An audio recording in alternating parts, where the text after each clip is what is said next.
جب اور بہت سے مذاہب بھی ہیں تو اسلام ہی کیوں؟ ہاں، یہ ایک سوال ہے جو کہ میں نے اسلام لانے سے پہلے خود سے کیا تھا، اسلام ہی کیوں؟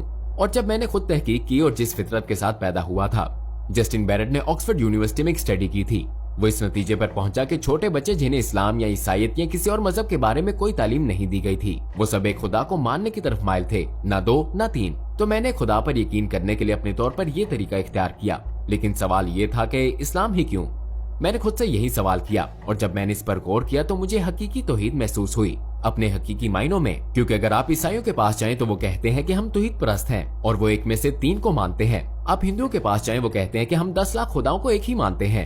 نقطہ یہ ہے کہ خالص توحید اس عبادت اور اس بات کو سمجھنے میں ہے کہ خدا کون ہے، صرف اسلام میں ہے۔ نہ صرف یہ، بلکہ اگر قرآن کی بات کی جائے، یہ زمین پر واحد آسمانی کتاب ہے جس کی حفاظت کی جا رہی ہے اور اس کے معجزات ہم دیکھ سکتے ہیں۔ مثال کے طور پر اگر میں کسی عیسائی کے پاس جاتا ہوں اور میں کہتا ہوں میں عیسائیت قبول کرنا چاہتا ہوں، مجھے دکھاؤ، تم کہتے ہو یسوع علیہ السلام نے مردوں کو زندگی بخشی وغیرہ وغیرہ خدا کے حکم سے، مجھے دکھاؤ۔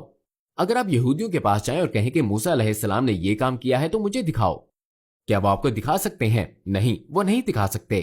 اگر وہ آ کر ہم سے کہیں قرآن کا معجزہ کیا ہے، ہم کہیں گے یہ قرآن ہے اور ہم آپ کو دکھا سکتے ہیں، آپ اسے چھو سکتے ہیں، محسوس کر سکتے ہیں، اس کا تجزیہ کر سکتے ہیں۔ کیوں؟ کیونکہ ہم بھی اسی سے سیکھتے ہیں۔ قرآن تمام انسانوں کے لیے ہے اور آپ اسے دیکھ سکتے ہیں، سن سکتے ہیں، اس کا تجزیہ کر سکتے ہیں۔